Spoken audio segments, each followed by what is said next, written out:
আমি Pritha জিটেক computer centre থেকে। এটা নস্করহাট মধ্যপাড়া এনডিবি রোডের ওখানে রয়েছে। তো আজকে আমরা একটা ছোট্ট অ্যানিমেশন দেখে নেব। তো আমরা যেটা করব সেটা হচ্ছে স্লাইডিং বল। অ্যাট ফার্স্ট আমাদেরকে শেপসে গিয়ে একটা রেক্ট্যাঙ্গেল সিলেক্ট করে নিতে হবে।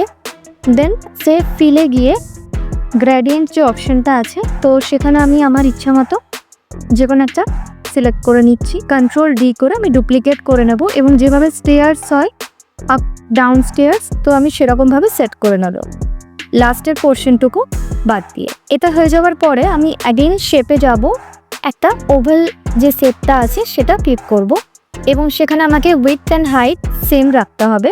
এটা আমি রাইট কর্নারের দিকে অ্যাকর্ডিং টু আওয়ার চয়েস আমি ওটা সিলেক্ট করে নিচ্ছি। তো সেখানে আমি 4 সেন্টিমিটার করে নিলাম। অ্যাগেন আমি ওটা কালারিংটা চেঞ্জ করে নেব শেপ ফিলে গিয়ে। তো এরপরে আমি আবার যেটা করব অ্যানিমেশনে যাব। দেন অ্যানিমেশনে গিয়ে আমাকে ক্লিক করতে হবে, যেখানে পুরো অ্যানিমেশন কি আছে সেটা ওপেন হবে। লাস্টে গিয়ে আমাকে কাস্টম পাথ বলে যেটা আছে ওটা ক্লিক করলাম। ওটা ক্লিক করে আমাকে বলের মিডলে সেন্টারে একবার ক্লিক করে নিতে হবে। আফটার দ্যাট বলটা যেভাবে মুভ হবে ঠিক সেভাবে আমাকে ড্র করে নিতে হবে হাতে মাউস দিয়ে। লাস্ট পর্যন্ত ড্র করার পরে আমি আবার ওখানে গিয়ে ছেড়ে দেবো মাউসটা, আর কিছু করবো না। অ্যাগেন আমি অ্যানিমেশন পেনে যাব। ওখানে যাওয়ার পরে ডাবল ক্লিক করতেই রাইট সাইডে একটা উইন্ডো ওপেন হবে অ্যানিমেশন পেনে। তো সেখানে গিয়ে আমি টাইমিংটা যেটা করে নেব উইথ প্রিভিয়াস করে নেব।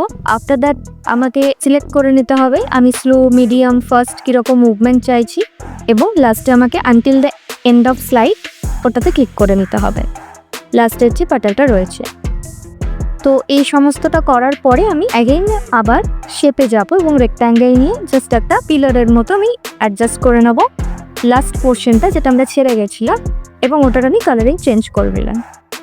তো আমার অ্যানিমেশন কমপ্লিট হয়ে গেছে। আমি F5 প্রেস করে দেখতে পাবো বলটা জাস্ট কীরকম ফার্স্ট ইয়ার থেকে সেকেন্ড, থার্ড এইভাবে নিলাম। ভিডিওটা দেখার জন্য আপনাদেরকে ধন্যবাদ।